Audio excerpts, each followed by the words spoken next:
Hello, it's Phoebe Garnsworthy here. I'm a spiritual author and meditation teacher, and today we're going to be talking about boundaries. So this question came up from you, and you wanted to know how to set boundaries, and I explain it in my book Align with Soul. I have a whole chapter on boundaries and then also some suggestions of boundaries and the reasons why. So there's a lot to learn about that there. But I'm going to explain it here as well in case you're more of a visual person. So we talk about how boundaries are actually an act of self-love. And the reason why this is because boundaries are a set of rules or regulations that you deem to be appropriate, acceptable, morally correct, and ethical. And your list of boundaries are what you expect from other people, and also the way that you treat other people, because remember, this is always a two-way street. What we expect to receive from someone, we have to also be willing to be giving it as well. And I say that boundaries are an act of self-love because it's a way of protecting our energy, it's a way of caring for our soul, and it's a way of us really listening to our intuition, because boundaries are the voice of our intuition. It's the voice of our soul. It's our soul telling us, yes, I want to do this. No, I do not want to do this. And being very clear about your yes and your no and your reasons why. And then the key is to communicate this. So often it can be challenging to communicate this. I know as well from personal experience, my hardest boundary that I used to have great difficulty with was the one of saying no and learning to say no. Now, saying no protects my energy. If I don't want to do something and I end up doing it, not only am I going to feel like my energy is drained, maybe I find myself extra irritated or angry that I've actually done it. So I'm not giving my best self, and that's not good for anyone. That's not good for them, and it's not good for me. And at the end of the day, I'll also be really upset because my intuition told me, no, don't do this. But instead, I've ignored it. I've decided to people please, and I've said yes when I really wanted to say no. So it's a lesson. It's a lesson that we learn, and the moment you say no, you feel so much better, and you realize just how easy it is and how important it is for you. So when creating boundaries, and I explain this, how to create it in my book, and we also go through a journaling exercise to do it. You want to write down a list of all of the kinds of relationships with yourself and with other people and what the important factors of them are. So for example, something that actually crosses over both is positive self-talk and being complimentary and not bringing someone down. And you should be applying this to yourself, so you also would then apply it with someone else. Perhaps you don't agree with gossip, so this is also going to be a factor. And for example, you're with a friend, they start gossiping about someone, you realize that actually this is a boundary that I don't want crossed, and you simply say, I don't really feel comfortable talking about this person.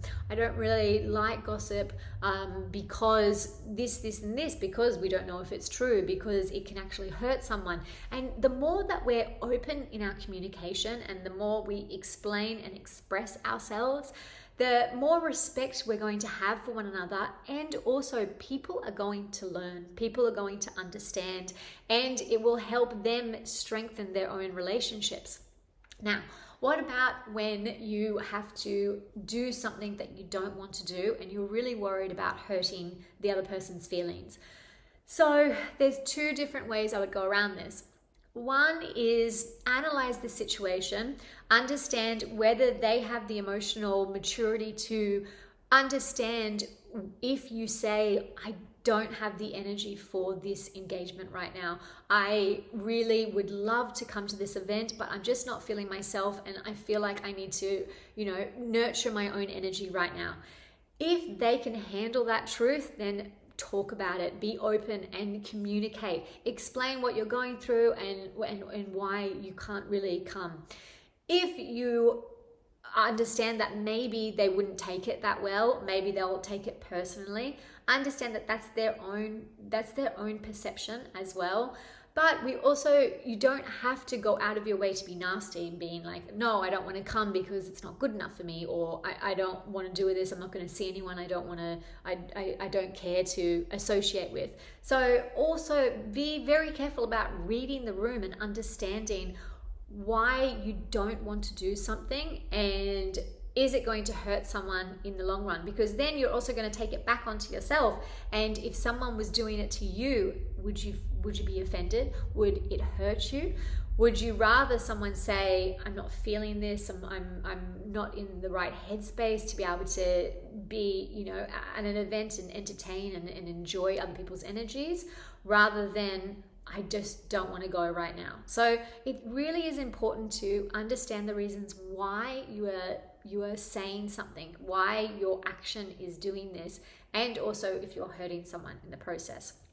And if there's no way around it, you need to figure out what would be the best solution to make both of you feel at ease, where you can still respect your own energy. And sometimes a solution to that could be like, hey, I can't do this on this date. I'm really sorry. Maybe you don't even want to give a reason. That's fine. But how about you and I go for a walk on this date, or maybe we have lunch. So it's also nice to kind of angle it in a different way and to propose another solution. And that's also a way out of it without hurting yourself, hurting them, and still making sure that you can do what you want to do whilst respecting and honoring your energy. So that was a little long-winded explanation, but I hope that made sense. Now, another one in the boundaries that I think is important to talk about is, let me try and find it.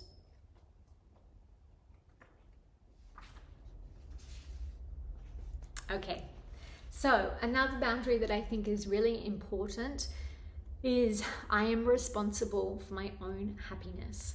So this also brings in the idea that you aren't relying on another to make you happy, and understanding that everything in your world is because of your creation.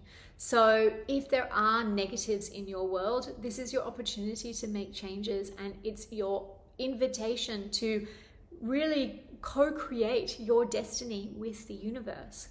Creating boundaries helps bring that destiny towards you.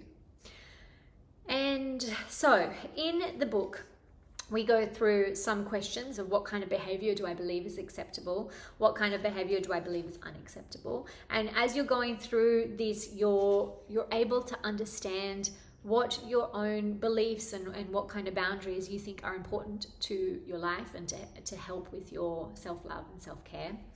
And then we also make sure that we are really cementing them into our own energy field by visualizing them, talking to other people, speaking them out loud. So don't just practice writing them down. You want to say them to the mirror, you want to say them to yourself, and speak them with other people. And the more that you recognize what these boundaries are, the greater impact they'll have in your life. So I hope you enjoyed the little boundaries talk, and you'll find more information in my book, Align with Soul. Bye.